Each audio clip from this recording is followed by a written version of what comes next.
video is another concerned video po. Ang sabi niya is, Miss Che, ano po ang point of view mo sa sitwasyon ko? Mistress po ako at nagkaanak kami. My partner passed away few days ago.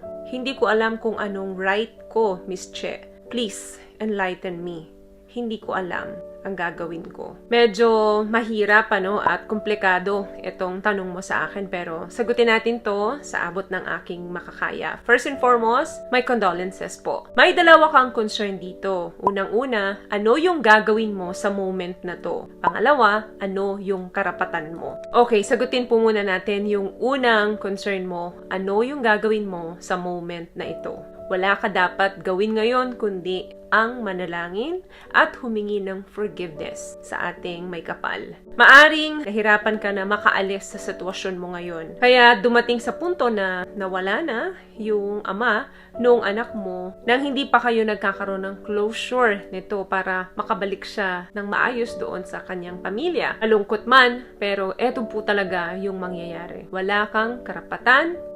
Ang hirap ng video na to, wala kang karapatan na makita ang labi ng partner mo. Depende na lang yan kung ano yung recent or status ninyo nung kanyang legal na asawa. Kung okay ba sa kanya. Valid naman yung reason mo na gusto mong makita siya sa huling sandali. But the public funeral is for the family and you're not part of the family. Hindi ko na kayang mag-advise pa or pagalitan ka pa dahil alam kong malungkot ang nangyaring ito sa'yo. Alam naman po kasi natin na sa batas ng Diyos at sa batas ng tao, wala talagang ni gatiting na karapatan ang isang kabit. Pero ang anak ninyo, yes, may karapatan siya na masilip ang ama niya, lalo na kung malaki na yung bata at pwede na siyang magpunta doon. Well, payagan mo siya. Pasamahan mo na lang siya sa isang adult para mag-guide siya doon. But for you, I suggest wala kang ibang dapat na gawin kundi ipanalangin na lang yung iyong partner at humingi ka ng forgiveness sa ating may kapal. Hindi kita pwedeng husgahan dahil hindi ako ang Diyos para humusga sa mga pagkakamaling ginawa mo. Pero kapag pinilit mong pumunta sa labi ng iyong partner, baka magkagulo pa kasi. So yun lang ang iniiwasan natin. Kaya pigilan mo yung sarili mo kahit dito man lang sana.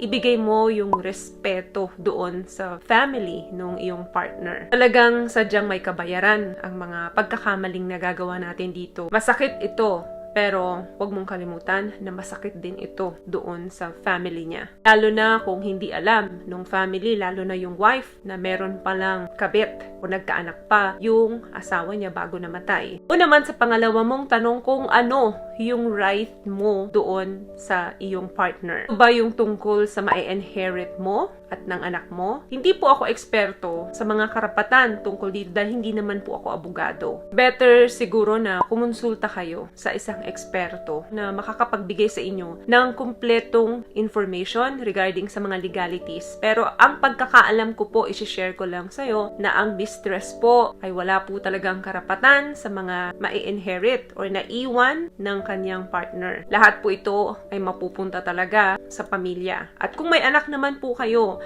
kalahati po nung mamanahin nung mga legal na anak pwedeng mapunta sa anak ninyo nung partner mo. For example, may 100,000 po ang legal family na iniwan doon sa mga anak niya. At meron pong dalawang anak, halimbawa si Mr. na pumanaw. So tag 50,000. So may 25,000 po na makukuha yung inyong anak. Yan lang po ang pagkakaalam ko. I'm not so sure, pero yan po yung mga nababasa kong mga article. But I'm not so sure, so better na kumonsulta po kayo sa mga abogado na mga kakilala ninyo para mabigyan po kayo ng sapat na impormasyon regarding sa mga legalities po. Pero bilang isang mistress po, wala po talaga kayong karapatan na makukuha dito sa namayapang partner ninyo. Kahit na may iniwan siya sa inyo, mapapawalang bisa po yun. Ang alam ko pa nga, kung may iniregalo sa'yo ang partner mo dito sa isang kabit, magiging void po yun sa batas. Pwede pong mabawi yun ng legal family